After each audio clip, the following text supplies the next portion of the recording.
Halo anak Pak Guru kelas 5. Ya, kali ini kita belajar SPDP ya anakku. Nah, bersama Pak Guru, Pak Ki Ginting ya. Kali ini kita akan belajar tentang gambar cerita ya. Nah, apa itu gambar cerita? Begitu ya. Yang pertama kita akan belajar tentang mengenal gambar cerita. Nah, kalian pasti pernah membaca buku cerita ya anakku ya. Karena gambar cerita biasanya ditemukan di buku cerita atau komik. Nah, seperti Bapak bilang tadi, kalian pasti sudah pernah membaca komik ya atau buku cerita. Di komik tersebut itu ya ada gambar, ada ceritanya anakku. Ada cerita yang dibubuhi gambar. Nah, gambar cerita adalah gambar yang memperjelas suatu cerita. Nah, fungsi gambar tersebut pada cerita ya berfungsi untuk memperjelas suatu cerita. Dengan melihat gambar, kita semakin paham dengan cerita dari gambar tersebut ya. Nah, di sini Bapak langsung memberikan tugas untuk kalian ya. Sebentar lagi Bapak akan kirimkan video untuk kalian, video singkat ya. Coba kalian pahami video singkat ya, video gambar cerita ini dengan baik ya.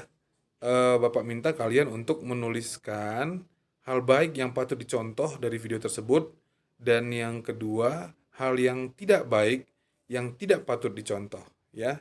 Jadi Bapak rasa langsung saja kalian tonton videonya, lalu nanti jika sudah selesai menonton videonya kalian bisa kerjakan tugasnya ya anakku. Lalu jika sudah selesai langsung dikirim ke WA pribadi Pak Guru. Begitu ya anakku untuk pembelajaran pertama ini, pembelajaran singkat kita yang pertama ini. Begitu anak Pak Guru, selamat menonton dan selamat mengerjakan tugasnya ya. Tetap semangat, salam SFD. Di balik kekurangan yang kita miliki, terdapat kelebihan luar biasa yang mungkin belum pernah terpikirkan oleh kita sebelumnya. Lakukanlah yang terbaik untuk hidup ini dan syukuri apa yang telah Tuhan berikan. Niscaya kesuksesan akan datang mengiringi. Kisah inspiratif seekor katak dan siput ini akan dapat membuka cakrawala kehidupan Anda.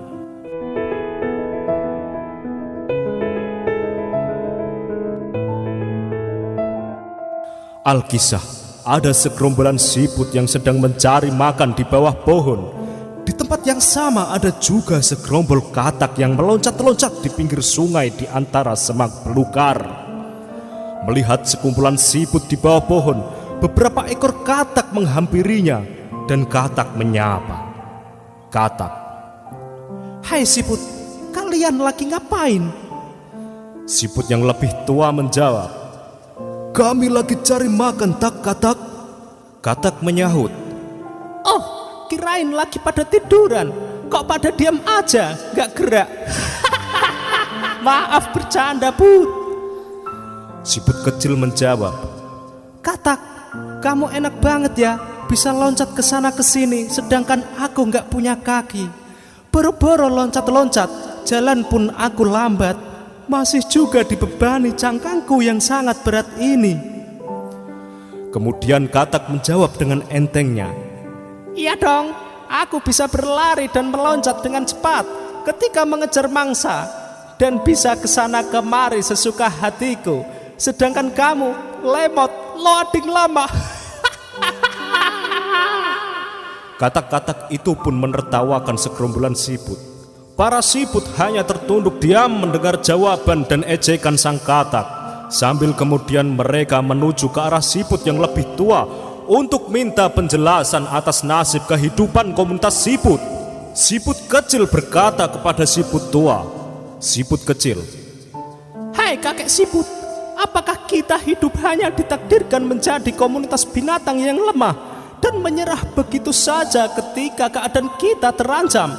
Sementara si katak, ia bisa meloncat dan berlari dengan cepatnya ketika bahaya mengancam dan mudah bagi mereka mencari makan." Siput tua menjawab, "Hai anak muda, nikmati saja hidupmu. Kamu seekor siput, kenapa mengurusi kehidupan katak? Siput dan katak mempunyai kelebihan dan kekurangannya masing-masing." Siput kecil menjawab, "Kakek siput, coba katakan satu saja kelebihan yang dimiliki seekor siput. Aku ingin mendengarnya." Sebelum siput tua menjawab, tiba-tiba datang segerombolan burung elang yang sedang mencari mangsa. Mengetahui keadaan tersebut, semua siput segera saja menyembunyikan diri ke dalam cangkangnya. Sementara gerombolan katak meloncat ke sana kemari berlari menghindari cengkraman sang elang. Ketika elang berhasil menggenggam siput, tak lama kemudian dilepaskan lagi karena ia menggenggam benda yang sangat keras. Kemudian gerombolan elang itu bergerak mengejar ke arah katak, dan dengan mudahnya katak-katak tersebut ditangkap elang sampai habis tak tersisa dan menjadi santapan empuk si elang yang kelaparan.